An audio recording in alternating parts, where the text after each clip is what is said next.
It was never going to be like a movie. The idea that a military coup is going to play out like you've read in a book or seen on TV or on the big screen, that's just our imagination. It's kind of like how when you're watching a movie and then, they fire guns, or silencers is a really great example. Pew, pew. Yeah, that's not how it works. But there are many people on the left who believe that's what it would look like. Now, I want you to understand this concept because what I'm about to tell you is factually true and horrifying. Nancy Pelosi attempted to orchestrate a military coup. I'm not just saying this. I'm not being hyperbolic. The New York Times, though they don't want to put it in the headline, said that she tried to take unconstitutional actions in pressing the Pentagon to defy legal orders from a sitting president. And they said, ma'am, that would be a military coup. Now, perhaps Nancy Pelosi is just ignorant, and she didn't realize that going to the military chain of command and saying defy the commander in chief would be asking them for a military coup. Maybe she herself believes only a military coup is only like what we see in the movies. No, it's not. And that's what we're seeing now. And it's kind of weird.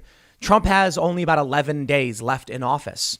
But what we are seeing is one of the most dramatic escalations, period. I say escalation a lot, right?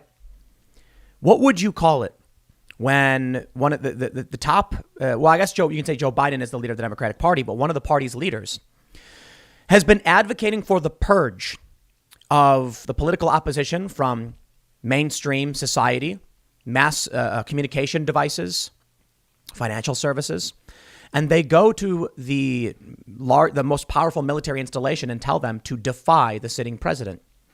It's a scary thought. Now, I guess we're supposed to think it doesn't matter. I guess we're supposed to say it was good that Nancy Pelosi did this. What she was really doing is saying, don't let Trump engage in military strikes or nuclear strikes, which is supposed to sound reasonable. And perhaps it is. The problem is, I don't care if Nancy Pelosi thinks Trump is insane. I don't. Because I've heard Nancy Pelosi is insane. I've heard Joe Biden is insane. And both sides. We are not talking about 10 Trump supporters who are saying crazy things. We're not talking about a guy in the street corner waving a sign saying the moon is made of cheese. We're talking about 75 million people who voted for Donald J. Trump for president, and Trump is still the president.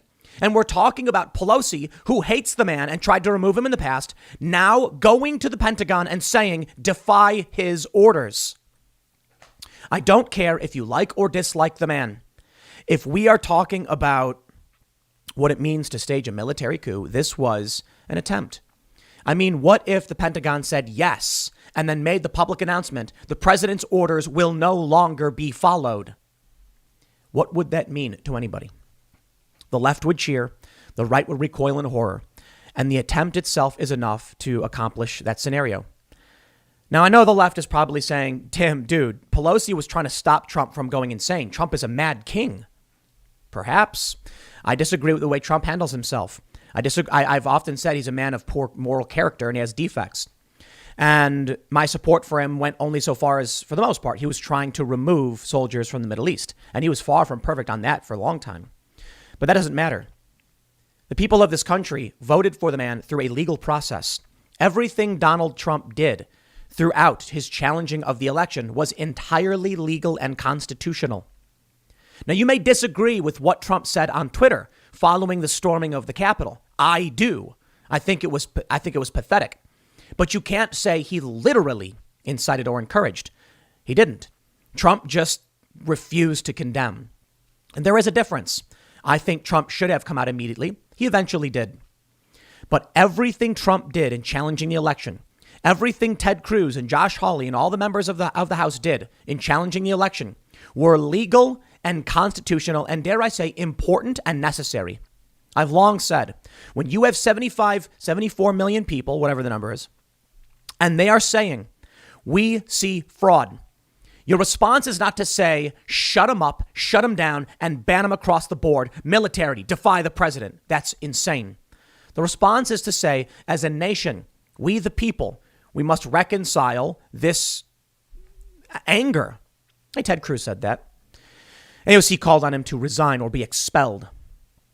What we need is the opportunity to have the evidence presented in court. Now, the problem is, and I said it the other day, Hawley and Cruz and many and 12, we had 13 senators and 100, I think 160 something Republicans in the House who were objecting.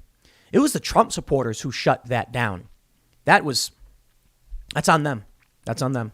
They're the ones who shut it down by storming the Capitol. And I understand a lot of these people who entered, there's like the photo of the granny waving her little flag, bewildered, befuddled, confused, and let in by Capitol Police. Yes, there's videos of it.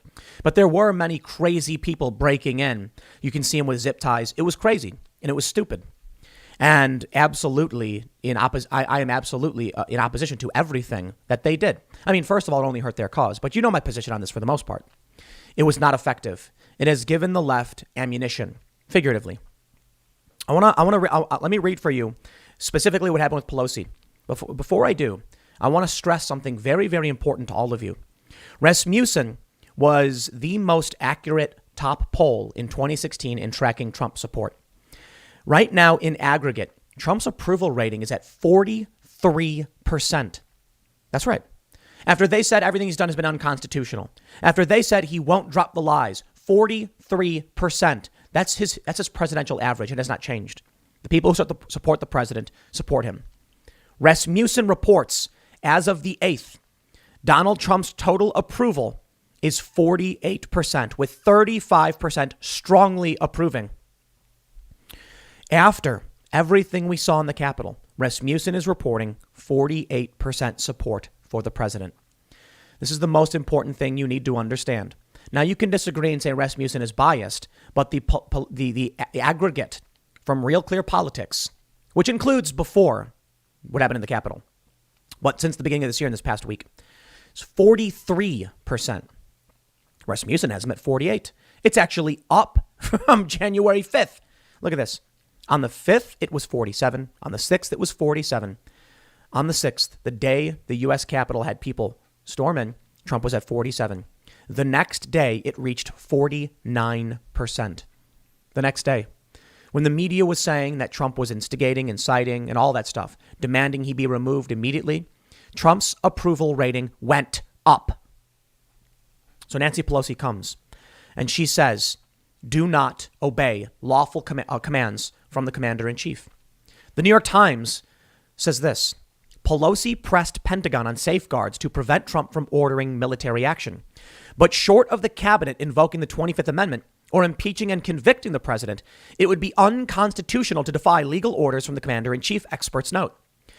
First, Nancy Pelosi took an unprecedented and unconstitutional action in going to the Pentagon and telling them to defy Trump in the event he gives them a lawful order. Peaceful transfer of power, they say, right? Speaker Nancy Pelosi of California on Friday took the unprecedented step of asking the chairman of the Joint Chiefs of Staff about available precautions to prevent President Trump from initiating military action abroad or using his sole authority to launch nuclear weapons in the last day of his term. In a phone call to the chairman, General Mark A. Milley, Ms. Pelosi appeared to be seeking to have the Pentagon leadership essentially remove Mr. Trump from his authorities as the commander-in-chief. That could be accomplished by ignoring the president's orders or slowing them by questioning whether they were issued legally. But General Milley appears to have made no commitments, short of the cabinet invoking the 25th Amendment or removing Mr. Trump through impeachment in the House and conviction in the Senate. It is unconstitutional to defy legal orders from the commander-in-chief. Ms. Pelosi's request, which she announced to the Democratic caucus as an effort to prevent an unhinged president from using the nuclear codes, was wrapped in the politics of seeking a second impeachment of Mr. Trump. Colonel Dave Butler, a spokesman for General Milley, confirmed that the phone call with the president had taken place. The phone call with the speaker had taken place, but described it as informational. He answered her questions regarding the process of nuclear command authority. But some Defense Department officials clearly resented being asked to act outside the legal authority of the 25th Amendment and saw it as more evidence of a broken political system. They said that some political leaders were trying to get the Pentagon to do the work of Congress and cabinet secretaries who have legal options to remove the president. Mr. Trump, they noted, is still the commander-in-chief. Unless he is removed, the military is bound to follow his lawful orders. While military officials can refuse to carry out orders they view as illegal or slow the process by sending those orders for careful legal review, they cannot remove the president from the chain of command. That would amount to a military coup, the officials said. I know what the left is going to say. They're going to argue that I'm being hyperbolic or sensationalist or lying. My friends, I just read to you the New York Times, which said that people in the Pentagon resent what they're being asked to do and view it as a broken political system. And the officials said what Pelosi asked them to do would be a military coup. The military did not stage a coup. Nancy Pelosi just tried to get them to do it. Now, this is why I showed you Trump's approval rating beforehand. I am supposed to sit here and say, well, we certainly don't want Trump firing nuclear weapons or declaring war, right? Yes, I don't like war. I don't want nuclear weapons fired. The precedent outside of the confines of law, statutory law, the Constitution, the Speaker of the House has tried to break the chain of command. The precedent here is insane. The precedent of storming the Capitol was insane as well. I believe that since we saw what happened at the Capitol, there is going to be an exponential ramping up of the culture war. Our political civil war is quickly becoming physical. Hundreds of people stormed the U.S. Capitol building. For what reason, I can't tell you. I don't see any clear strategy, but people are angry. And angry people don't have rhyme or reason to their actions, even though it hurt themselves. Twitter has now banned, as according to some reports, around 60,000 people. They claimed that what was happening was they were just requiring these individuals to verify their accounts. Perhaps. Or perhaps they're just purging Trump supporters. I think it's fair to point out many Trump supporters left because the president himself has been removed. What we are seeing is there's no way to explain it. The left is saying that Donald Trump attempted to stage a coup. They're saying that Trump invoked a violent insurrection. Okay. It doesn't matter what you believe or what I believe. The left believes it. The New York Times has published a story where Pentagon officials said what they were asked to do would amount to a military coup. Nancy Pelosi tried as well. I'm not making it up. I'm not exaggerating. I am reading you verbatim what the New York Times says. That would amount to a military coup, the officials said. So where do we go from here? Collapse? Chaos? I want to show you a very important article from a quite brilliant individual. Eris, I'm probably pronouncing your name wrong. Eris Rosinos. I've met Eris briefly, maybe about 7 years ago, when we were both in Egypt at the same time. Eris is a great journalist, smart individual, and political scientist. I'm not entirely sure what his area of research is right now, but we were both on the ground in Egypt. He was there covering the revolution. I was as well, but he was way in the thick of things more than I was. Though I did go to some areas, he was actually in the chaos and the shooting. He makes a very, very astute point. In a post he writes for Unheard, he says, the Twitter purge moves us closer to a civilizational internet. He says the unpersoning of Donald Trump by Twitter presents a strange paradox. The most powerful man in the world is simultaneously a nobody. Trump can still, we presume, destroy the entire world many times over. But he cannot speak to the nation he still leads on his chosen platform, a development he likely finds more personally catastrophic than losing the actual election. I'm not entirely sure I agree with that. I don't. If Trump is the avatar of right-wing populists, I don't think Trump cares that much about Twitter. The evidence for this is that reports came out that Brad Parscale was informing Trump he needed to join Parler earlier last year, and Jared Kushner told him not to, and Trump didn't care. So I don't think Trump cares all that much about Twitter. I mean, I think he likes it, but I think he values the presidency more than his social media accounts. But my disagreement with RS on this point is much less relevant than his next point, for which I totally agree.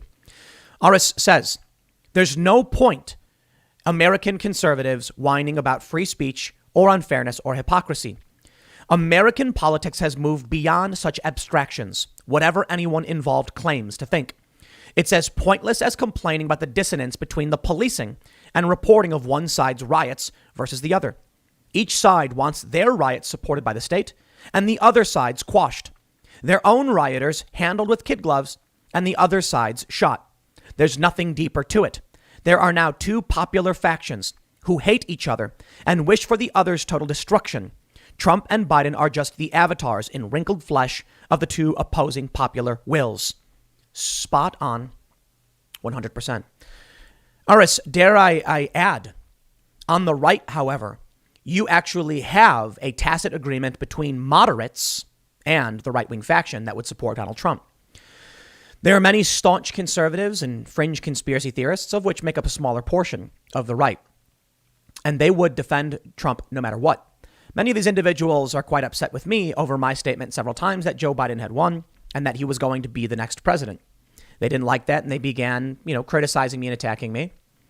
Although many of them, interestingly, still listen, but I can respect that. By all means, insult, criticize, and still hear, my criticisms. The left overwhelmingly is hypocritical. Overwhelmingly, not completely. And I hate to say it. A lot of people try to claim the right. I've seen someone say, someone responded to me saying that I was lying. I said Ocasio-Cortez defended her riots. And Ted Cruz denounced all the riots and called for reconciliation. So AOC called for his expulsion. And they said, you're lying. AOC, of course, denounced the riots. Ocasio-Cortez posted that protests are supposed to make people uncomfortable. Not the most explicit defense of the violence. But at a time when we're in a mass pandemic, when we're in a global pandemic and a lockdown, and she is justifying the people who are going out and violating the rules while criticizing other protests. You see the point. It's not so much that every single person on the left is demanding blood, like David Cross, comedian, tweeted. He actually said it. I'm not going to pretend to know if it was a joke or not because I think we're well beyond these abstractions. He simply said he wanted blood. On the right, you have many people who say somewhat similar things, but not really. I mean, social media has banned anybody who would say anything close to that. And that was basically Alex Jones years ago. Now you have people like Ted Cruz who are conservatives and say, let's put aside the anger and come together. And the response from AOC is, you should be expelled or you should resign. It's a demand for escalation. Ted Cruz called for de-escalation. Ocasio-Cortez called for escalation. Now, I tell you where I stand. I'm for free speech. I'm for de-escalation. I'm for asking these people on the left like AOC to stop. Ted Cruz did. Agree with him. You guys had worked together before on certain issues pertaining to lobbying, and I praised that. Now, there may be many people on the right advocating for more extreme actions. That ain't me. And that's not the moderates and many of the moderate conservatives, the people who remain on Twitter who are saying, stop, we can't have this. But on the left, they're saying punch, kill, etc. Again, not all of them, but there are compilations of high-profile personalities on the left, people like Cuomo, people on MSNBC defending the violence, outright explicitly defending the violence. So I think it's fair to say there are two popular factions, but it is more likely that on the right, you will have tacit allies who don't want anybody hurt and don't want violence, but think the left has gone out of control. And in the end, it doesn't really matter, though, which is why I agree with Aris's point. While I don't think every single right-wing individual wants all the rioters shot, many do. But it doesn't matter because of the perceptions from both sides.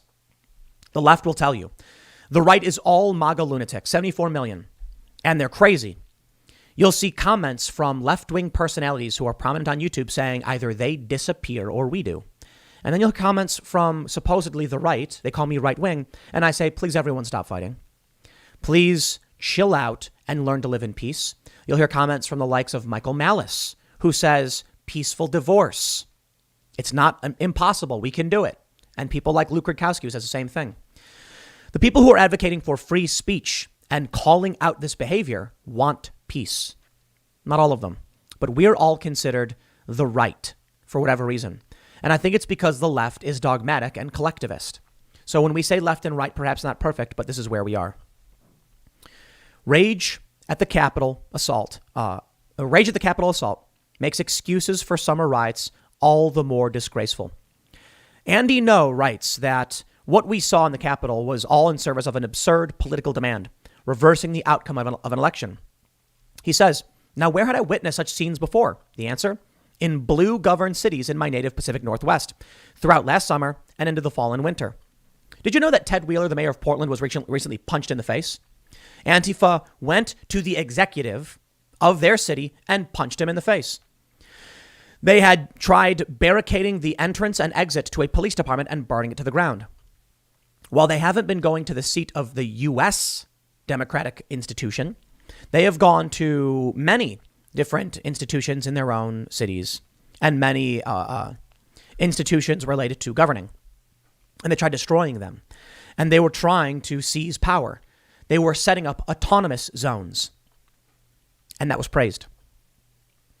Andy No says the right-wing political violence was met with universal rebuke from politicians of both parties in the media. But many of those who are loudest in condemning the Capitol Hill riot went radio silent when rioters destroyed and looted in the name of Black Lives Matter. Last May, thousands of rioters in Minneapolis brought the city to its knees after the police-involved death of George Floyd.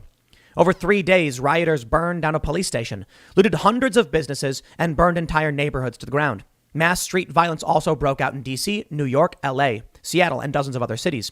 At least 24 died in the course of the riots. Vice President-elect Kamala Harris encouraged her millions of Twitter followers to donate to a Minnesota crowdfunding effort that paid bail for accused rioters. So too did a dozen more. So too did more than a dozen Joe Biden campaign staffers. The Minnesota Freedom Fund raked in more than $35 million in donations with their help. We can pretend that it's not happening. We can criticize it. But back to RS's point, whining about it is pointless. There are two political factions that are out for blood. They want the other side destroyed. It's done. I don't know what you do to slow this down. And I love the people saying, I shouldn't talk about it at all. You shouldn't talk about it, Tim, because then people hear you. Okay? I'm reading you the New York Post. I'm reading you the New York Times. Can you not read these things yourselves? Can I not take them and warn you, you will not like the other side of this? Perhaps you could just read the New York Times where they tell you Pelosi was asking the Pentagon to stage a military coup. And leave it at that. Or perhaps I can come out and say, this is insane and these people need to stop. It doesn't matter what I say. The left mocks me when I'm wrong. And I'm wrong all the time. I mean, it happens. I get polls wrong. I misinterpret things because I'm just some dude complaining on the internet. How about that? But I've consistently warned that everything they're doing is leading to extreme tribalism and ultimately to some kind of chaos. And then they blame me when it happens. Me. Like it's my fault you did this. As if it's my fault that Nancy Pelosi went to the Pentagon and said, disobey legal orders. As if it's my fault Trump supporters ran to the Capitol when I've repeatedly said violence doesn't work. Over and over again. And that shows you where we're at. That's the tacit alliance between the right and the moderates, I suppose. And we've seen it before in many instances. I mean, French Revolution to a certain degree.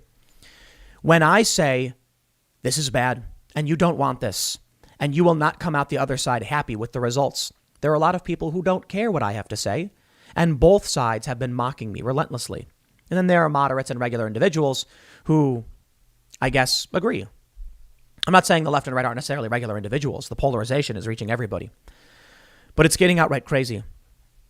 Andy No writes, in Portland, Oregon, where I'm from, masked extremists from both BLM and Antifa smashed their way into the Multnomah County Justice Center on May 29th. The building houses the sheriff's office, a police station, and jail. Rioters ransacked the ground floor, hoping to break into the jail to free prisoners. When that failed, they started fires. City and county staff fled for their lives, but they were just getting started. For the next 4 months, BLM Antifa rioted every night in Portland, setting fires to the streets and buildings and assaulting responding officers with concrete and mortar explosives. In July, they tried to storm into a federal courthouse downtown. Night after night, hundreds and then thousands of rioters brought in electric tools, ropes, and explosives to breach the barrier erected to protect the building. Andy No, journalist, reported on the people who had been arrested. Their names were published by the police, and Andy No said, so-and-so was arrested on this night for this reason, like every news outlet does. The left screamed. He was putting together lists to get people killed. He was doxing people. It was dangerous. How dare he? Right now, many of these same individuals are putting out photos of those who are at the Capitol, calling for them to be doxed and arrested. I think many of them inside the building will be arrested, but some of these I've seen are people who aren't even inside the building. They didn't enter the Capitol building. They were just there. There's one video of a woman who was actually assaulted the night before, and they're sharing her information and doxing her. She was not charged with a crime. Make no mistake what this is. Okay, it is not about arguing for your rights.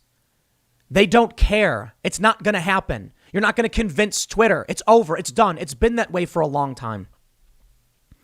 People don't want me to say that. They don't want me to tell you what's plainly obvious to everyone as being written about by other people. Me giving my opinion on what's already been published. Sure. They say, well, Tim, you're amplifying these stories. Sure. And the left is amplifying their claims against Trump, and the right is amplifying their claims against Nancy Pelosi. I put out a tweet earlier. Nancy Pelosi tried to orchestrate a military coup against the president. I don't care if you think Trump is right or wrong. Everyone tries to justify their power grabs. Every attempted coup has been justified by the other side being wrong. Every single time. I'm told Joe Biden is mentally unfit. Should I support Republicans going to the Pentagon and saying strip him of his power? That would be a total breakdown in the constitutional order of this country, and it's happened. I thought about tweeting that because I know the left is going to scream, that's not true, that's crazy, that's not true. I don't care what they think. And to be honest, I don't care about anyone's opinion right now as pertaining to what the New York Times wrote. Officials at the Pentagon said that would amount to a military coup. That's it. It's not my opinion. It's a statement from the Pentagon. The Pentagon has issued a statement to the New York Times that what they were asked to do by the Speaker of the House would amount to a military coup. Think about that.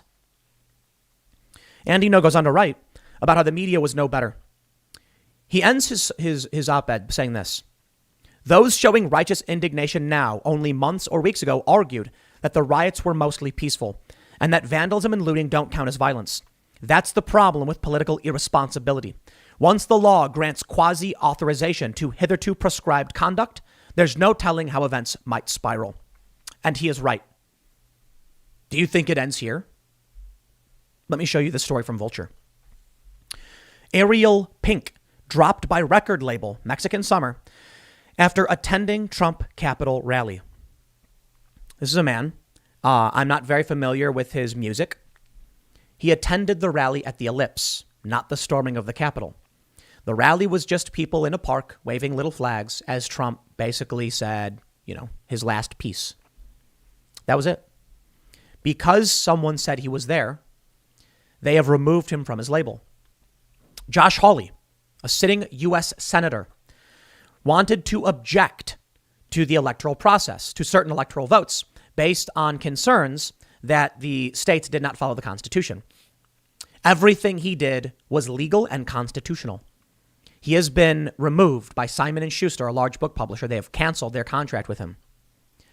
What the left has gone to now, they have taken unconstitutional actions in Pelosi going to the Pentagon and demanded that we excise from Congress Republican politicians who are following a constitutional duty to object when they feel they should.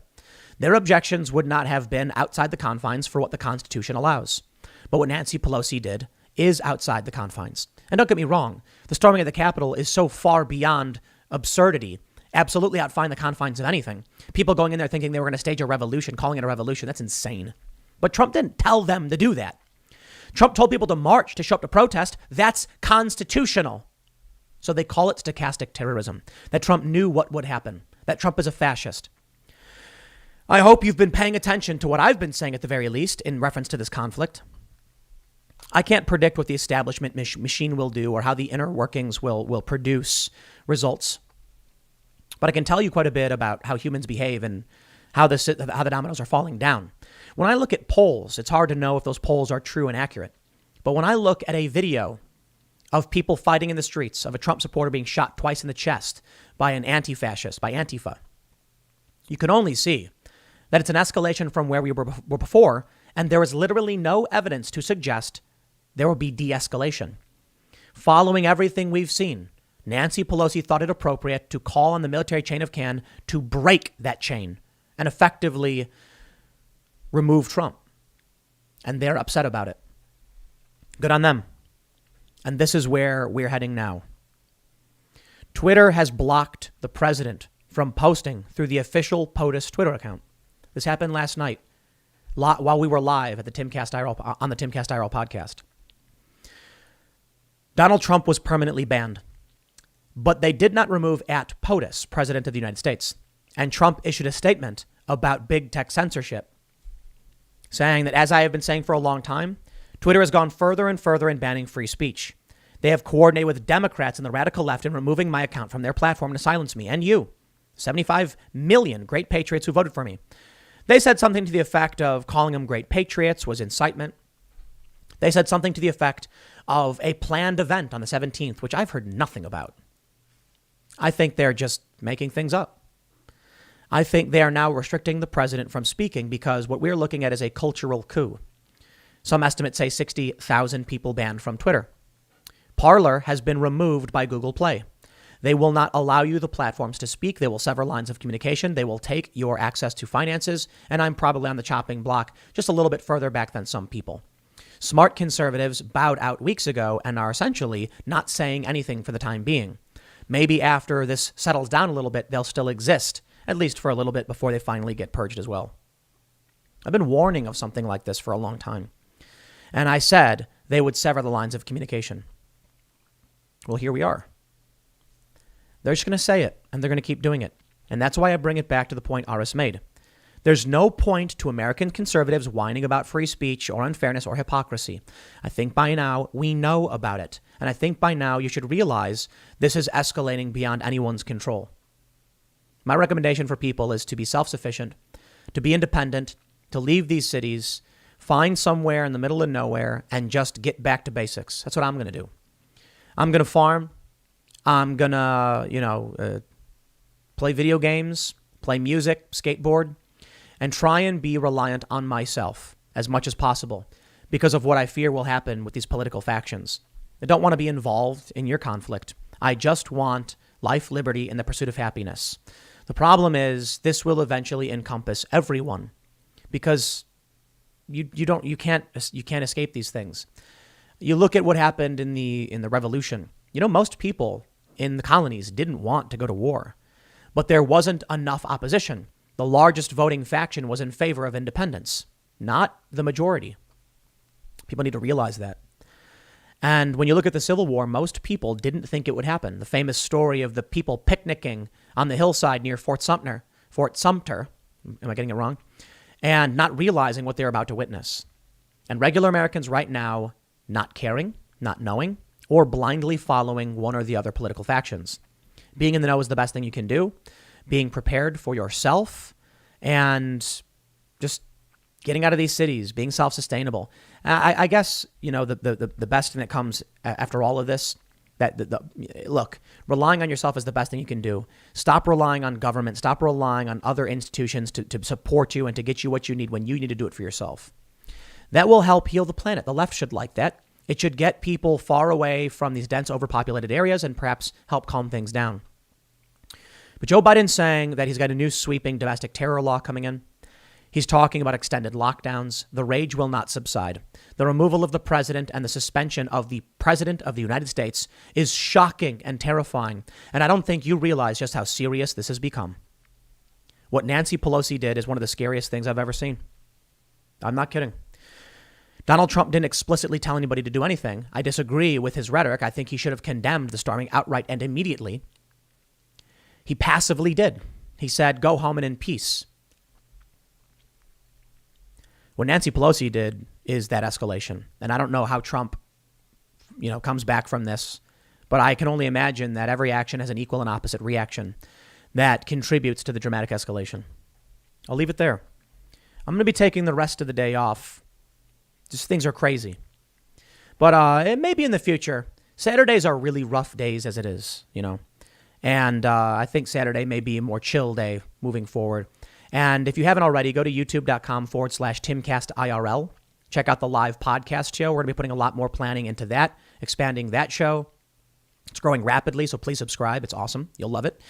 I'm selling it. That's what I'm doing. I'm bragging. And we're going to be launching the vlog as soon as possible for the reasons I described before, just to get back to basics, to focus on culture and things like that, to create, to inspire, to be positive, and not just always destructive.